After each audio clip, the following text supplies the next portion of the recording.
This is a Best in Climate episode of Earth Feels, where each week your hosts Rose and Christine read to you from some of the best climate-related blogs and articles on the web.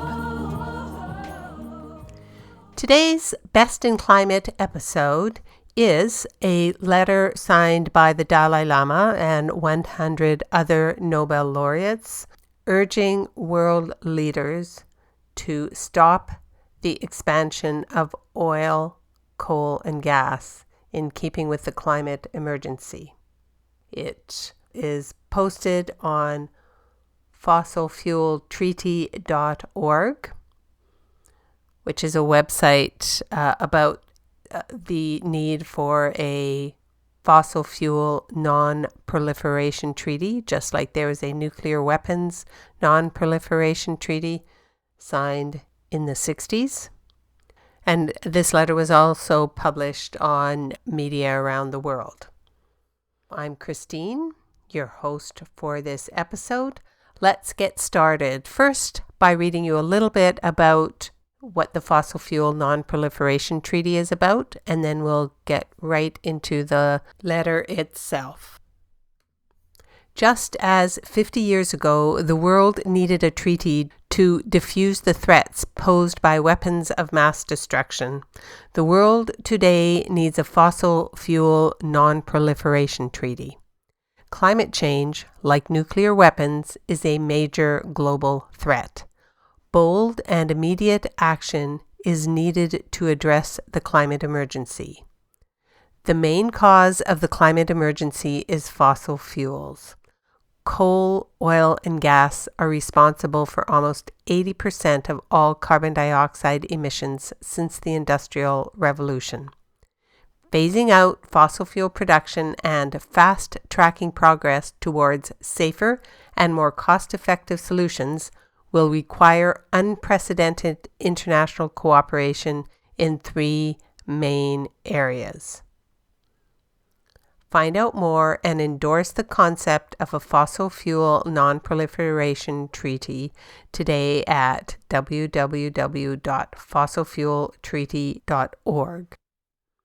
On April 21st, 2021, on the eve of the Leaders' Climate Summit, 101 Nobel Laureates, including the Dalai Lama, delivered a letter to world leaders calling on them to phase out coal, oil, and gas. The Nobel Laureates' statement to the Climate Summit world leaders is, "Keep fossil fuels in the ground." As Nobel Laureates from peace, literature, medicine, physics, chemistry, and economic sciences, and like so many people around the globe, we are seized by the great moral issue of our time, the climate crisis and commensurate destruction of nature. Climate change is threatening hundreds of millions of lives and livelihoods across every continent and is putting thousands of species at risk. The burning of fossil fuels, coal, oil, and gas, is by far the major contributor to climate change. We write today on the eve of Earth Day 2021 and the Leaders' Climate Summit, hosted by President Biden, to urge you to act now to avoid a climate catastrophe by stopping the expansion of oil, gas, and coal. We welcome President Biden and the U.S. government's acknowledgement in the executive order that, quote, "Together we must listen to science and meet the moment." Indeed, meeting the moment requires responses to the climate crisis that will define legacies. Qualifications for being on the right side of history are clear. For far too long, governments have lagged shockingly behind what science demands and what a growing and powerful people-powered movement knows. Urgent action is needed to end the expansions of fossil fuel production, phase out current production, and invest in renewable energy. The burning of fossil fuels is responsible for almost 80% of carbon dioxide emissions since the Industrial Revolution. In addition to being the leading source of emissions, there are local pollution, environmental, and health costs associated with extracting, refining, transporting, and burning fossil fuels. These costs are often paid by Indigenous peoples and marginalized communities. Egregious industry practices have led to human rights violations and a fossil fuel system that has left billions of people across the globe without sufficient energy to lead lives of dignity. For both people and the planet, continued support must be given to tackling climate change through the United Nations Framework Convention on Climate Change and its Paris Agreement. Failure to meet the Paris Agreement's temperature limit of 1.5 degrees Celsius risks pushing the world towards catastrophic global warming. Yet, the Paris Agreement has no mention of oil, gas, or coal. Meanwhile, the fossil fuel industry continues to plan new projects. Banks continue to fund new projects. According to the most recent United Nations Environment Program report, 120% more coal, oil, and gas will be produced by 2030 than is consistent with limiting warming to 1.5 degrees Celsius. Efforts to meet the Paris Agreement and to reduce demand for fossil fuels will be undermined if the supply continues to grow. The solution is clear.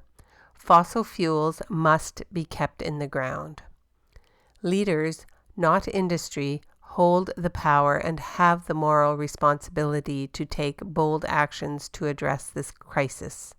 We call on world leaders to work together in a spirit of international cooperation to end new expansion of oil, gas, and coal production in line with the best available science as outlined by the Intergovernmental Panel on Climate Change and the United Nations Environment Program.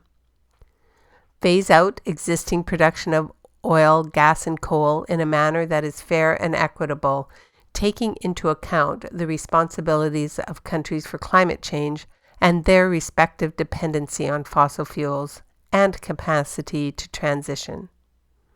Thirdly, invest in a transformational plan to ensure 100% access to renewable energy globally, support dependent economies to diversify away from fossil fuels, and enable people and communities across the globe to flourish through a global just transition. Fossil fuels are the greatest contributor to climate change. Allowing the continued expansion of this industry is unconscionable. The fossil fuel system is global and requires a global solution. A solution the Leaders' Climate Summit must work towards. And the first step is to keep fossil fuels in the ground.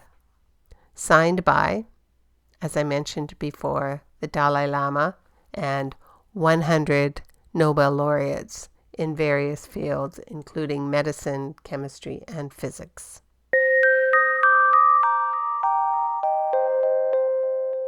You just listened to the letter signed by 101 Nobel laureates urging world leaders to keep fossil fuels in the ground, originally posted on fossilfueltreaty.org. That's this week's episode of Best in Climate for Earth Feels. Special thanks to singer-songwriter Kristen Hoffman for generously allowing us to use Song for the Ocean. Thanks for listening. Don't forget, subscribe to our podcast so you don't miss an episode. Catch you next time. Bye-bye. Children of the earth, I'm calling out. There's a mission for you and for